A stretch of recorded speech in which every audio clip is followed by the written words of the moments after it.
Hey, everybody. Carmina Mevs here with the Fit and Healthy After 40 Club. Thank you so much for joining me once again for another delightful coffee talk. And as you can see, the afro is gone. The protective hairstyle is in. It's getting super cold. And I think my tresses were crying out for help. So, anyway, that's not why you're here. I have a super juicy topic for us today. Yesterday, I shared with you how losing just 5% of your body weight was going to have like a real good impact, positive impact on your health and your well being. Well, today I want to share with you 5 steps to get you to those 5%. Okay. So it's going to be super juicy. And I so appreciate you spending time with me, whether you're watching live or you're watching the replay. If you're watching live, make sure, or the replay, make sure to put a comment because I reply to every single one of them. So thanks again. So let's get into it, shall we? So the first step for you to lose those 5%, fairly easily and painlessly is to eat for your body type. Because here's their deal. There is not a single diet out there that is right for everybody. You are unique and so is your body. So there are certain things that are going to help and certain things that are not. So if you're I don't know, if your coworker or your cousin Susan is doing amazing, she got amazing results on keto, it doesn't mean that you will because you might have a different body type than she does. And what her body responds to, your body doesn't process as efficiently. So that's why it's important not to blindly follow the latest and greatest diet du jour because one, you might get frustrated not understanding why it worked for this person but it's not working for you. Okay, it's not your fault. It's nothing that you're doing wrong. It's just that your body is naturally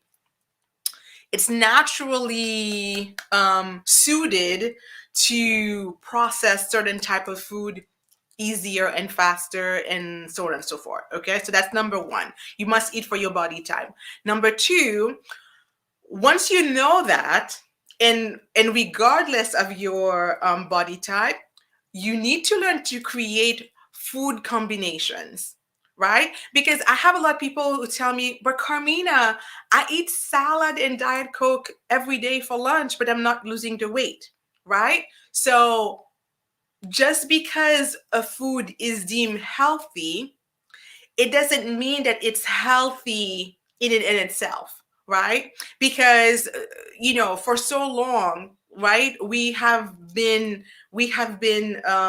obsessed with calorie counting, right? So now if you go in a restaurant or a fast food, which is a good thing by the way, they have at least in the tri-state area, I don't know if it's like that in all the states and everywhere else, but they have the calories listed next to the food so that when you're making a food selection, you're looking at, oh, well, this is less calorie than that, and so on and so forth. So it's a good start, but calories alone are not the answer. Okay. Because first of all, you have to understand that calories are not an exact science. Okay. Maybe I'll do a show on how they came up with how much calories are in foods, but the net of it is it's not an exact science. So just because it's 100 calories, like a salad is 100 calories, your body is still need to process it.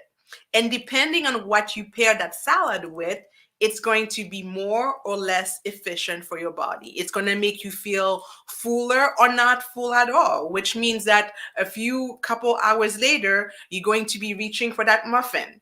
You're going to see that your cravings are fluctuating all over the place if you're not using the right food combinations. Okay.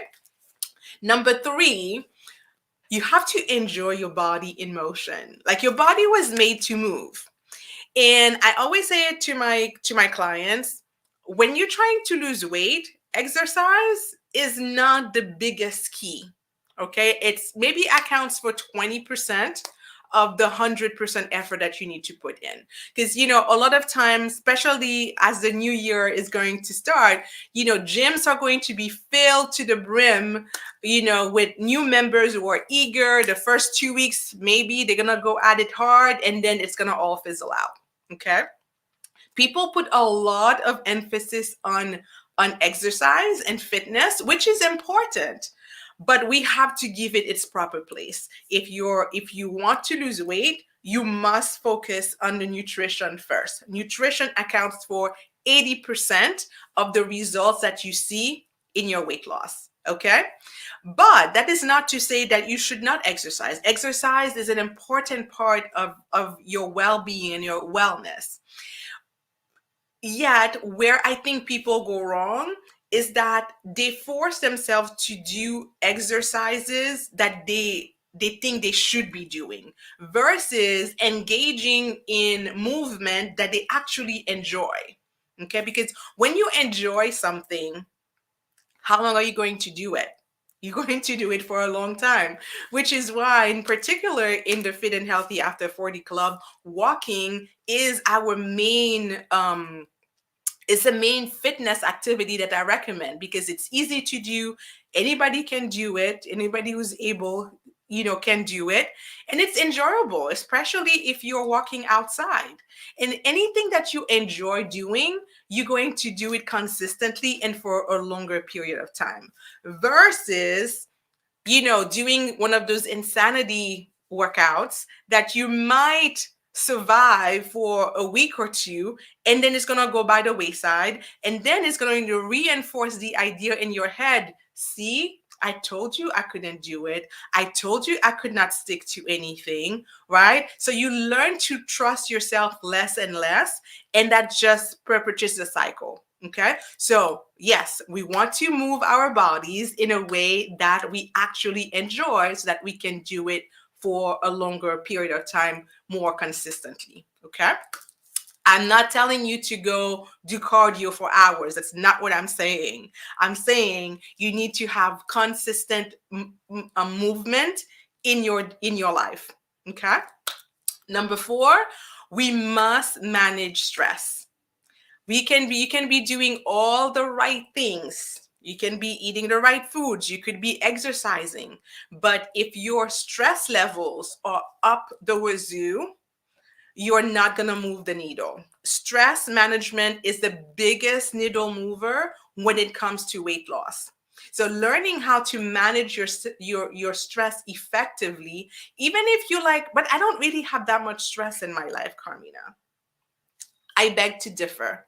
We live in a very stressful world. So you may be blessed in that you don't have any personal problems, but you don't live in a bubble. You exist in the world that we all live in, and we all have to deal with certain things. And the stress may not be apparent, but that doesn't mean that we should not manage it. Are you sleeping at least 7 hours at night? Are you breathing? Are you taking deep breaths? Are you able to calm your nervous system before you start to eat? Because the thing is, if you're eating in a state of stress, so let's say you were stuck in traffic, or you were late for a meeting at work, or, you know, the husband, the partner, or the kids are being super annoying, as you start to put that food in your mouth, well, guess what? If your stress system is activated, digestion is not going to happen. Okay. And so you might be eating all the healthiest foods, but it's not really doing you any good. Okay. So stress is something that we must learn to manage. And number 5 is inflammation. We talked about this a little bit, and I explained to you how inflammation, like there's acute inflammation that is a normal part of a healthy system, a healthy body. If you cut yourself, it's going to get inflamed because it needs to heal that cut, right?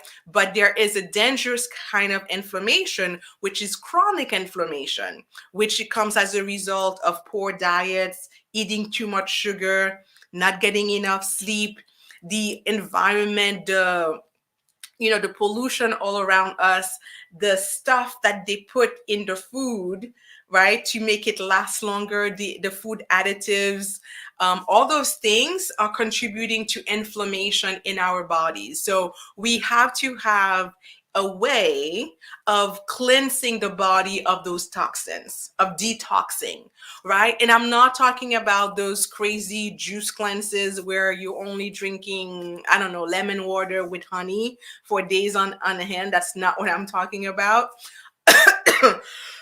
Excuse me. I swallowed something the wrong way. That's not what I'm talking about, but I'm talking about, some gentle protocols where you can take, give your body a rest from all those known allergens and, that are activating your food sensitivities. Food sensitivities are very different than food allergies. When you have a food allergy, is very apparent, right? It's actually can be fatal in some cases. Food sensitivities are different, right?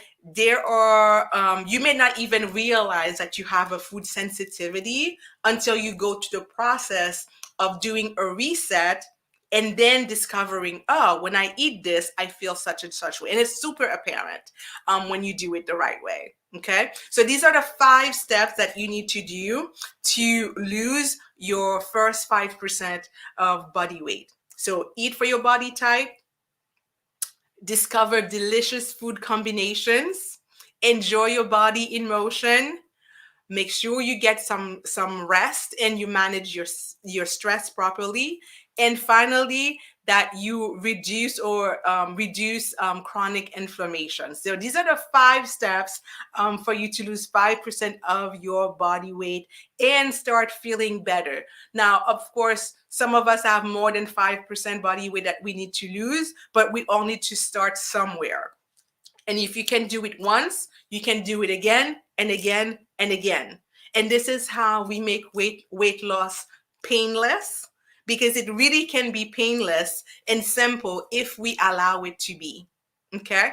So this is what I wanted to share with you today. Again, thank you so much for spending time with me and listening to you know, listening me talk about stuff that I get passionate about, but then I realize I'm a little bit of a geek.